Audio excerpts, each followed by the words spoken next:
Gracias por seguir con nosotros aquí en Enfoque Matinal. Nosotros comenzamos la entrevista, pero antes de pasar con Guaracuya Félix, que está aquí ya con nosotros, comentarles que el gobierno dominicano pagó el 98.5% de la deuda del país con Venezuela por concepto del suministro de petróleo en el marco del acuerdo de Petrocaribe. Catherine Sánchez también nos dice sobre la posición del vocero presidencial ante los afanes eleccionistas de varios funcionarios. Según el ministro de Hacienda, Simón Lizardo, con esta transacción la deuda con la empresa petrolera PDVSA queda en solo 96.5 millones de dólares. Con la amortización adelantada de la deuda de 4.027 millones de dólares mediante el pago de la suma de 1.933 millones, se logró un pago total del 98% de dicha deuda. En efecto, el martes 27 de enero se cerró la transacción financiera mediante la cual se redimió de forma adelantada la deuda de 4.027 millones de dólares acumulada con PDVSA mediante el pago de la suma de 1.933 millones de dólares. En la transacción se pagó un precio neto por la deuda de 48%, obteniendo un descuento para la República Dominicana de un 52%. Y un monto neto pagado a PDVSA de 1.933.2 millones de dólares. Lizardo resaltó que la negociación impacta de manera positiva la deuda pública de la República Dominicana, reduciéndola a un monto de 2.094 millones de dólares, el equivalente al 3.3% del Producto Interno Bruto. La transacción se llevó a cabo mediante la emisión de 2.500 millones de dólares en bonos soberanos, los cuales fueron distribuidos de la siguiente forma: 1.933.2 millones de dólares para pagar a PDVSA, 563.5 millones fueron transferidos a la cuenta del Banco Central como parte del plan de financiamiento aprobado para el presupuesto 2015 y un remanente de 3.2 millones fueron utilizados para pagar los costos de emisión, bancos de inversión, abogados y clasificadores de riesgos. PDVSA ha conseguido un financiamiento de casi 2.000 millones de dólares a una tasa de descuento inferior al 10%. Al margen de este tema, se cuestionó al gobierno sobre la posición en torno a los movimientos reeleccionistas de los últimos días, y esta fue la respuesta. No estamos al corriente de lo que está sucediendo, quizás de las cosas que usted está señalando, y nosotros lo que hemos venido a compartir con el pueblo dominicano, la alegría de este proceso de negociación. Durante la rueda de prensa solo se enfatizó en materia económica, evadiendo totalmente el tema reelección. Catherine Sánchez, NCDN. La tarde de ayer el país se mantuvo atento a las notas que mandaba la presidencia, el Departamento de Comunicación y de Prensa sobre algo trascendente que iba a pasar en la República Dominicana. Una información importante: recién se desmontaba del avión el presidente Medina ya en San Isidro, y en el salón de prensa ya se preparaba el ceremonial de lo que se iba a decir. Trascendente de verdad que fue la noticia de que mejora la situación económica de la República Dominicana, que tenemos que endeudarnos para pagar. Fíjate que, antes que todo, buenos días. Buenos días. Que tenemos rato hablando. Me alegro muchísimo de estar aquí de nuevo con ustedes. Fíjate que es como tú dices, es de endeudarse para pagarse, pero los plazos no son lo mismo. Tú preguntabas fuera de cámara que qué beneficiaban los plazos. Imagínate que tú como persona tuvieses una deuda que tienes que pagar a 5 años y luego la diferimos para hasta un pago a 15 años. Entonces, yo creo que los beneficios ahí son más que entendibles, porque tú vas a tener un plazo para pagarla durante más largo tiempo y te disminuye la presión que tú tienes, digamos, en tu efectivo que tú generas, si es mensual que pagas la deuda mensual o si es anual. Entonces, hay un beneficio neto cuando se alargan los plazos de la deuda. De hecho, no estamos solo emitiendo deuda desde ahora para pagar deuda, llevamos emitiendo deuda desde hace poco más de 2 años para pagar deuda y cambiar el perfil de la deuda de República Dominicana. Me gustaría recordar que el año 2013 y 2014 fueron años de mucha presión en el pago de servicio de la deuda, que fue la renegociación que hicimos en el año 2005, producto precisamente de la crisis bancaria. Yo creo que todos lo recordaremos para poderlo situar en el contexto de la deuda, pues la deuda hay un histórico, no es una deuda que se contrae de un día hacia otro, y por lo tanto la renegociación de la deuda con la empresa PDVSA lo que hace es que mejora, por un lado, el stock de deuda de la República Dominicana, y por otro lado, al ser pagada con bonos que fueron emitidos a más largo plazo que el pago que teníamos que hacer de la deuda, más el descuento, lo que hay es un ahorro neto para República Dominicana. Ahora mismo, República Dominicana, después de esto, ¿no tiene deuda con PDVSA? Sí, tiene deuda, sí, ya ha salido claramente en el comunicado que queda en torno al 2% de la deuda, un poquito, puntitos más. Estamos hablando de casi 100 millones de dólares, 95. Bueno, pero de lo que debíamos y eso. ¿Por qué no se pagó la totalidad? Exactamente. Que es la pregunta que también me hacía fuera de cámara. Porque seguimos en el acuerdo Petrocaribe. Acuérdate que es un flujo normal de suministro de petróleo. Y entonces el corte se hizo a un día, pero al día siguiente estábamos consumiendo petróleo y al día siguiente seguimos consumiendo petróleo. Es decir, que lo que se hizo fue renegociar el stock de un monto de deuda, pero seguimos en el marco del acuerdo de Petrocaribe.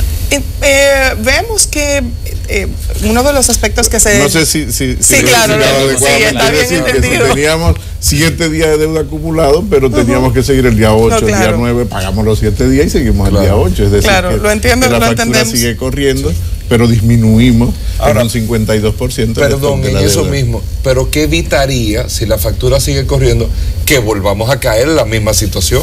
A ver, que República Dominicana deje de consumir petróleo, porque al final de cuentas el país se mueve con energía, entonces... Pero dejar acumular, ¿ya ustedes tomaron algún tipo de previsión para no acumular otra vez una deuda así? No es que porque se acumuló por falta de previsión, se acumula por el periodo que tiene para repago y pago de la deuda. No es negocio pagar para nadie de manera inmediata. Si un banco te da 5 años de gracia, ¿tú lo vas a pagar antes? Pues exactamente lo mismo. Pero que volvemos a correr de nuevo el millero con relación con Petrocaribe, por decirlo de una manera sencilla. La cláusula del acuerdo contemplan que el gobierno venezolano financia lo que sería un precio muy alto para República Dominicana, de lo que se sale de los promedios. Entonces ahí que comienza a acumularse la deuda en el porcentaje que comenzamos a deber. Porque se financia hasta el 40% del precio del petróleo, siempre y cuando esté dentro de unos rangos. Como el precio está mucho más bajo del petróleo, la acumulación de deuda será a una menor velocidad si se mantienen los precios bajos. No a una menor velocidad, sino a un menor monto. La emisión de bonos es una ley que se envía al Congreso y que se aprueba. ¿Cuál cláusula contempla esa ley de bono de 1,000 y pico de millones para poder pagar esa deuda de Petrocaribe? ¿Y quién la compró o quién la va a comprar? Sabes que me encanta la pregunta, porque para cualquiera es mucho más fácil buscarla hoy en día en internet, que yo se le explique y tenga la probabilidad de cometer un error. Porque la ley está en internet y es muy fácil revisarla. Pero efectivamente es una ley aprobada por el Congreso, como tienen que ser aprobadas todas las leyes, y además en el marco del presupuesto, porque si ustedes recordarán, a partir de la ley de presupuesto de diciembre del 2006, la nueva Constitución, la ley de presupuesto es mucho más restrictiva que la que teníamos anteriormente. Por ejemplo, los plazos para que el Congreso pueda aprobar o que el Ejecutivo tenga que remitir el presupuesto al Congreso fue modificado. Lo mismo la parte correspondiente a los techos de ingresos y de gastos que tiene que ser aprobados por el Congreso para que lo pueda ejecutar la parte ejecutiva. Dicho esto, efectivamente esos bonos fueron aprobados por el Congreso y hay una cláusula, y supongo que por eso me haces la pregunta, que autoriza al gobierno a negociar hasta el 10% de los pasivos totales que tiene el gobierno. Y por lo tanto la deuda correspondiente de República Dominicana con PDVSA forma parte de ese 10% de los pasivos que tiene el gobierno central, en este caso con PDVSA. Uno está viendo dentro de las informaciones que presentaba el señor Simón Lizardo que se redujo la deuda pública, se redujo bastante. Sí, en términos netos. Y se habla de que la deuda pública en estos momentos en la República Dominicana está rondando los 2.000 millones de dólares. No, la deuda pública en República Dominicana es mucho más. Lo que habló el ministro fue en términos porcentuales, pero la deuda pública es mucho más de 2.000 millones de dólares. Estamos hablando de que bajamos la deuda de unos 24.000 y tantos millones a 21.000 y tantos millones. En lo que se tiene que pagar, en lo que se tiene que pagar en este año. Bueno, en la disminución neta de la deuda, en este caso con la empresa petrolera, es una disminución neta. Es decir, que si debíamos 4.000 millones de dólares y pagamos 2.000 millones de dólares, números más, números menos, tenemos 2.000 millones de dólares menos en nuestros pasivos. Eso es lo que generalmente los gobiernos amortizan a los intereses y pagan un poquito de la deuda. Y así es que se hace, se sigue pagando intereses y se sigue amortizando capital. ¿Y hasta dónde, quién califica hasta dónde somos capaces de seguir emitiendo bonos sin caer en un riesgo de algún déficit inalcanzable? Las calificadoras de riesgos a nivel internacional, ustedes recordarán todo el revuelo que se generó a partir de la crisis del 2007 sobre las calificadoras de riesgo. y todas las normas que comenzaron a modificar los organismos reguladores de los países para a su mismo tiempo regular las propias calificadoras de riesgo, pues sabemos que muchas veces algunas de ellas generaron en algún momento conflicto de interés. Hay que recordar el caso de Grecia, por ejemplo, pero siguen siendo empresas especializadas, organismos especializados, los que hacen la calificación de riesgo país. Licenciado, ¿está bien que el país pague deuda, asumiendo deuda y pague deuda? O sea, yo pago un préstamo cogiendo algo, eso está bien. Claro, eso es correcto. Eso es correcto, claro, nosotros estamos manejo, bien. Claro, es un manejo adecuado de la deuda. Dependerá. Lo importante es que el neto, al final de todo el proceso, sea menor en términos relativos que en el stock que tú tienes. Y eso se compara siempre con dos indicadores. Primero, el Producto Bruto Interno. Es un indicador internacional de media. Y segundo, los flujos netos que tú recibes de ingresos tributarios cada año y cuál es la proporción de esos ingresos que tú tienes que utilizar para pagar el servicio de la deuda. Quiere decir que no solamente su relación con el producto, sino con el stock, claro, con el flujo que tú recibes. La capacidad de pago diaria que tú tienes. Lo voy a poner con un ejemplo de persona normal, común y corriente. Si yo tomo un préstamo en un banco y para comprar un carro y debo 100, pero resulta que debo de pagarlo en los próximos 12 meses, pero tengo la capacidad de refinanciarlo a 24 meses adicionales, ¿qué yo hago? Lo refinancio. Sí. Pues eso es lo que se hace. Lo importante es que el flujo mantenerse pagando por un lado, y que el flujo de ingreso para el país sea mayor que la cantidad de recursos de salida para pago de servicio de deuda. Y precisamente ese flujo de ingresos que la deuda se invierta correcta y adecuadamente, es decir, para que nos endeudamos, porque ese es el otro punto. Eso es importante. Que le pueda sacar provecho a la deuda. Que pueda ser reproductivo. Si nos endeudamos en plantas para generar energía y disminuimos el costo de generación de energía, como el caso de las plantas de carbón, ¿qué estamos haciendo? Ahorrando. Estamos ahorrando al final porque estamos generando, estamos invirtiendo en el aparato productivo que a su vez va a producir dinero. ¿Para qué? Para pagar el mismo servicio de la deuda. Se necesita tener un buen flujo de entrada por parte del sector gubernamental, y usted maneja una de esas direcciones por las que definitivamente no me lo recuerdes así, porque entra ese flujo. Cuando me lo recuerdas así es más presión todavía. Nos vamos a poner muy serios con una noticia tan positiva. Sí, estamos hablando de algo muy serio, porque una de las grandes expectativas que tiene todo el mundo. Lo digo muy serio. Yo lo sé. Es un trabajo cotidiano de cada día, y además quiero aprovechar a la ciudadanía por la responsabilidad con que asumen los debidos compromisos tributarios en sentidos generales. Yo creo que cada día más los ciudadanos dominicanos y las ciudadanas dominicanas entendemos que tenemos que debemos contribuir adecuadamente con nuestros tributos. ¿Para qué? Para beneficio del país, al final de cuentas, porque cuando hablamos de deuda, primero, ¿en qué invertimos? Si te digo, invertimos en plantas de carbón, es para mejorar la calidad de vida de las personas de la República Dominicana.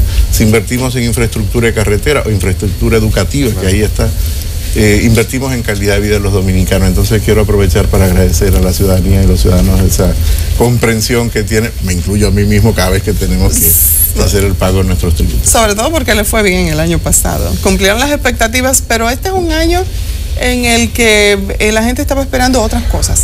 Y definitivamente con unas declaraciones que dio en el día de ayer, nos dijo, pero ¿y qué va a pasar entonces ahora? No, pero fíjate, uno estaba esperando que se iniciaran ya las conversaciones sobre un pacto fiscal, aunque muchos dicen que debe estar precedido por las conversaciones terminadas del pacto eléctrico. Me gustaría matizar los titulares, porque y todo el que leyó el cuerpo de la noticia luego vio que era matizado el titular. Sí. Y voy a decir yo dije exactamente las mismas palabras que ya había dicho en este programa hace un tiempo. La pregunta fue, Guarocuya, ¿tú crees que vamos a firmar el pacto fiscal en este año, en lo que queda del gobierno? Y dije, estamos haciendo todo el esfuerzo para tener un documento en el mes de abril que sirva de base para la discusión al pacto fiscal. Ahora, siendo sumamente realista, nosotros estamos inmersos en la discusión del pacto eléctrico, y por lo tanto se nos viene el ciclo político.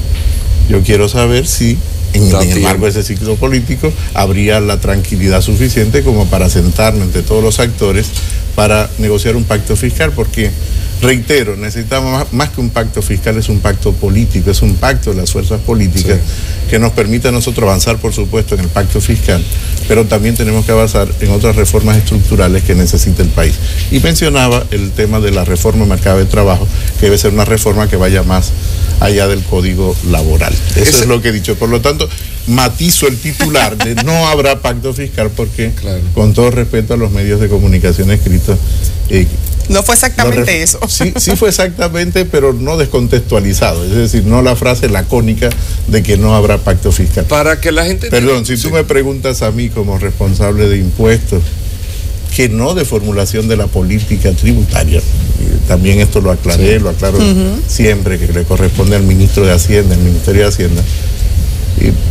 A ver, para una persona que tiene la responsabilidad de dirigir una de las principales oficinas de ingresos del Estado, lo deseable es tener un diálogo de esa naturaleza lo más pronto posible, porque vamos perdiendo base tributaria cada día, no por otra razón. Vamos perdiendo base tributaria por múltiples razones que... Informalidad sobre todo. No exactamente. La informalidad es solo una parte. La informalidad es consecuencia del funcionamiento del mercado de trabajo, no del sistema tributario. Aunque el sistema tributario puede que tenga una pequeña responsabilidad sobre el tema de la informalidad o la formalidad. Pero está relacionada... sí, claro, pero está relacionada con la estructura del mercado de trabajo. Por eso insisto tanto en la reforma del mercado de trabajo, una reforma adecuada. Y tú dices que hace un director de impuestos hablando de reforma del mercado de trabajo. Porque los impuestos son sostenibles porque cuando tú tienes un mercado de trabajo que funciona adecuadamente. Claro. ¿Quiénes pagan impuestos? ¿Quiénes pagan impuestos? Claro. Sí. Las personas y las empresas. ¿Y cuál es el mercado de trabajo? Las personas y las empresas. Si no generan riqueza, si no se mejora la productividad, lo primero que se penaliza son los ingresos del Estado.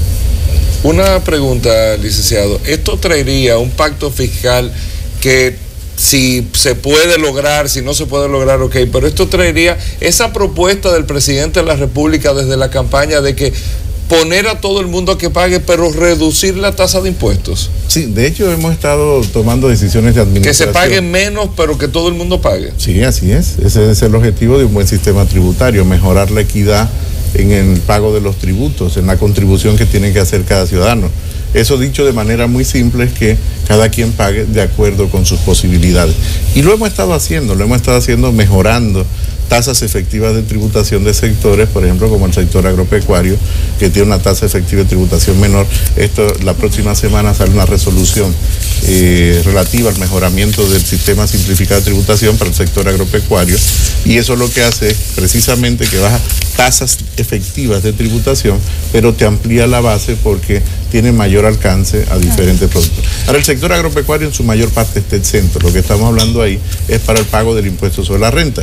¿Y cuándo se paga impuesto sobre la renta? Cuando tienes beneficios. Si no tienes beneficios, no paga impuesto sobre la renta. La mayoría de los pequeños agricultores ni siquiera llega al tramo de tributación.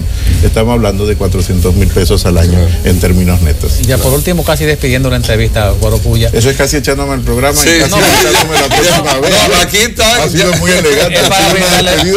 Es para brindarle el café antes que se vaya. Ha sido una la gente le gusta pagar, la gente paga con gusto, con placer, cuando se para delante de la ventanilla que va a hacer el depósito, cuando siente que ese dinero se usa correctamente y no en pagar una nómina pública, es gente que no hace nada. Estoy totalmente de acuerdo con usted, y cualquier pacto fiscal tiene que incluir necesariamente, imprescindiblemente, de manera ineludible, toda la parte correspondiente a calidad del gasto. En múltiples ocasiones por eso te dice el compromiso político. Claro, tiene que ser un pacto político. Fíjate que va más allá de un pacto fiscal, porque nosotros tenemos un seguro de desempleo encubierto en la sobrenómina del sector público, que no solo del gobierno central, eso incluye a los municipios. Todo lo que es la administración pública. Recuerden que tenemos 2 niveles de administración y además tenemos que mejorar la capacidad de coordinar esos 2 niveles de administración, y eso corresponde a esa discusión sobre la calidad del gasto. En varias ocasiones he dicho, tenemos un Estado pequeño, pero una administración muy grande. Pero eso requiere un pacto político. ¿Por qué? Porque es un cambio de cultura política en la República Dominicana. Por eso tenemos que ir también a la reforma del mercado de trabajo, que sea un mercado que sea capaz de generar con mayor velocidad puestos de trabajo en el sector privado. Y eso implica a nosotros disminuir la carga que tiene el sector privado de costos laborales, como no dejar desprotegido al trabajador. Y tú dices, ¿y eso cómo se logra? Sí se puede. Recuerdo que en este mismo programa explicaba y cerraba diciendo con una frase de Octavio Paz: hay que ser originales copiando bien. Los nórdicos lo hacen, pero seguimos nosotros discutiendo cosas que hoy en día son relativamente secundarias para el buen funcionamiento del mercado de trabajo. Bueno, tal vez una buena propuesta en ese sentido la pueda llevar cuando sea usted congresista. Bueno, fíjate que me encantaría, la verdad que me gustaría, pero en este momento estoy dedicado a cobrar impuestos, entonces es un tema que no es compatible. Pero no te niego que me gustaría poder tener el favor de los ciudadanos y las ciudadanas si en algún momento pudiese tener la posibilidad de participar. Pero esto lo dirá solamente las circunstancias, porque en este momento, hoy por hoy, lo que estoy tratando es hacer lo mejor posible mi trabajo. Y eso quiere decir hacer que mejore la calidad de la gente a través del ingreso que tiene el Estado. Cobrar bien. No, la gente que cobra impuestos siempre se está riendo, y no sé por qué. No estamos riendo. ¿Sabes qué? Porque nos da mucha satisfacción cuando se invierte el 4% de lo que yo cobro como responsable de una oficina en educación, o cuando nosotros invertimos adecuadamente en salud, o cuando el presidente tiene su programa de microcrédito y visita cada fin de semana al campo y puede resolver la vida. Y tiene los fondos para poder resolver. Y tiene mínimamente los recursos para hacerlo. Y eso da mucha satisfacción. Bueno, el ejemplo del gerente es suficiente. Eso da mucha satisfacción. Gracias, muchas gracias a ustedes por haber estado aquí. Señores, no se muevan, porque enseguida sobre salud vamos a estar hablando precisamente. Va a estar con nosotros en solo unos minutos Chanel Mateo Rosa de Senasa, así que ustedes no se muevan de ahí.